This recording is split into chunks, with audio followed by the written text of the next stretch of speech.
अस्सलाम वालेकुम रहमतुल्लाहि वबरकातुहू। जय नेपाल। मुस्लिमलाई 72 हुर पाउँछ अरे, तर अरू धर्मलाई के पाउँछ अरे?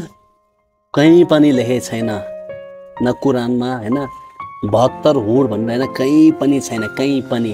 मलाई देखाइदिनुस् तपाईले कहाँबाट इस्लाम धर्म सिक्नुहुन्छ? मलाई अचम्म लाग्छ कि यस्तो यस्तो मान्छेहरुसँग क्वेशन कहाँबाट आउँछ मलाई अचम्म लाग्छ कि कहाँबाट सिकिरा हो? कुन चाहिँ मिडियाबाट हेरेर हो, कुन चाहिँ एक्स मुसलमानले हेरेर हो? तपाईले 72 हुरले के कुरानमा अल्लाहले भन्नुहुन्छ कि तिमीले यहाँ राम्रो कार्य गरे भने तिमीले प्रत्येक धर्मलाई इज्जत सम्मान गर्नुपर्छ, तिमीले आमा बाउलाई इज्जत गर्नुपर्छ, तिमीले आफ्नो बुढीलाई इज्जत गर्नुपर्छ, तिमीले भनेको गैर केटीलाई हेर्नु हुँदैन, आफ्नो आँखा तल राख्नुपर्छ हैन, चाहे केटा होस् या केटी होस् हैन। अनि तिमीले भनेको प्रत्येक राम्रो कार्य गर्नुपर्छ, कसैलाई चित्त दुखाउने काम गर्नु हुँदैन हैन, र तपाईको डोनेसन दिनुपर्छ, कति कति छन् त्यो सबै धर्मले भन्छ है, सबै धर्मले। अनि तपाईले यहाँ राम्रो काम गरे भने अनि माथि पाउँछ के। हाम्रोमा के छ थाहा छ?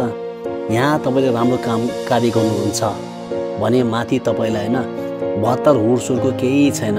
जुन तपाईले यो वर्ल्डमा आँखाले देख्नु भएको थिएन, तपाईले जुन कुरा तपाईले जिब्रोले टेस्ट गर्नु भएको थिएन, जुन कुरा तपाईले फिल गर्नु भएको थिएन हैन, एक्सपेक्ट गर्नु भएको थिएन, त्यो कुरा माथि पाउँछ रे के। चाहे केटालाई होस् या केटीले होस्, जुन कुरा तपाईले डिजायर गर्नु भएको थिएन के। यो 72 हुरको मलाई थाहा छैन। तपाईले छुट्टै कुरान पढ्नुहुन्छ, म छुट्टै के। मैले पढ्ने कुरान एज अ मुसलमान एउटा छैन। तपाईले पक्कै कुरान त पढ्दैन, तपाईले त्यो मान्छेहरु हेर्छ कि यसले के भन्ना छ, यही होला यही होला यही होला के।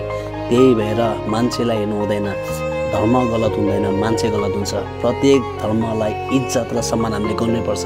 इफ मेरो भिडियो मनपर्छ भने सेयर पोस्ट गर्नु होला। धन्यवाद। इफ तपाईँ त्यति नै ट्रु हुनुहुन्छ भने हैन, माफिया हो नाम पनि खतरनाक रहेछ, माफिया दाइ हैन, 72 हुरको मलाई देखाइदिनुस्। आई च्यालेन्ज यु, कहाँ छ ल देखाइदिनुस्। म तपाईको हाइलाइट गरेर हैन म ढोक्छु तपाईलाई, ल देखाउनुस्।